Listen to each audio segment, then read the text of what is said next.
Have you ever stared at your phone, wondering why someone who couldn't stop talking to you suddenly disappeared? No goodbye, no explanation, no final message, just silence. And here's what's surprising. The person who ghosts you is often revealing more about themselves than about you. By the end of this video, you'll understand why people ghost, why it hurts so deeply, and the one mindset that can help you stop blaming yourself. Let's begin. Imagine this. You meet someone who seems genuinely interested in you. You text every day. They laugh at your jokes. They ask about your life. Everything feels effortless. Then one morning, your message is delivered. Hours pass, then days. Eventually, you realize they've vanished without a word. If this has happened to you, you're far from alone. Ghosting has become one of the most common experiences in modern relationships, friendships, and even professional settings. But here's the first thing most people get wrong. They immediately assume they did something wrong. That's exactly what your brain wants you to believe. But psychology tells a different story. Most people think ghosting happens because someone lost interest. Sometimes that's true. But in many cases, ghosting isn't caused by a lack of feelings. It's caused by a lack of emotional courage. Think about it.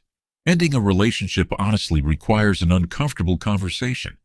You might disappoint someone. You might feel guilty. You might have to explain yourself. For people who fear conflict, disappearing feels easier than communicating. Psychologists call this avoidance behavior.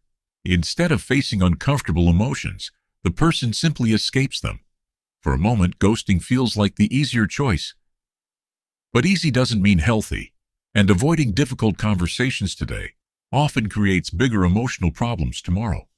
Now here's where things become even more interesting.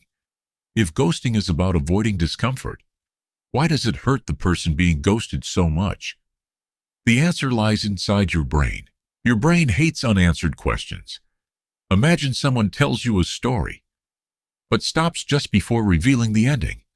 You'd probably keep thinking about it. Your mind naturally searches for closure. Ghosting creates the same effect. Without an explanation, your brain starts creating its own. Maybe I wasn't attractive enough. Maybe I said something wrong. Maybe they found someone better. Maybe I wasn't enough. Notice something. Almost every explanation blames you. Not because it's true, but because the human mind prefers any explanation over complete uncertainty. Psychologists have found that uncertainty often creates more stress than hearing an uncomfortable truth. A painful answer eventually allows healing. Silence keeps the wound open, and that's why ghosting can stay in your thoughts for weeks, sometimes even months. But there's another reason it hurts that most people never hear about. Imagine touching a hot stove. Your brain immediately recognizes physical pain. Now imagine being rejected by someone you cared about. Different experience, but surprisingly, some of the same brain regions become active. Researchers have discovered that social rejection and physical pain share overlapping neural pathways. Your brain doesn't treat rejection like a small inconvenience. It treats it like a genuine threat. Thousands of years ago, being rejected by your tribe could reduce your chances of survival. Our brains evolved to take social exclusion very seriously. Today, no one is chasing you out of a village, but your brain still reacts as if belonging is essential for survival. That's why ghosting feels so overwhelming. You're not weak. You're experiencing a deeply human response. So if ghosting hurts everyone, why do some people keep doing it? The answer often has nothing to do with cruelty. Many habitual ghosters struggle with emotional maturity. Some never learned how to communicate disappointment. Others fear confrontation so much that silence becomes their default response. Then there are people constantly searching for excitement.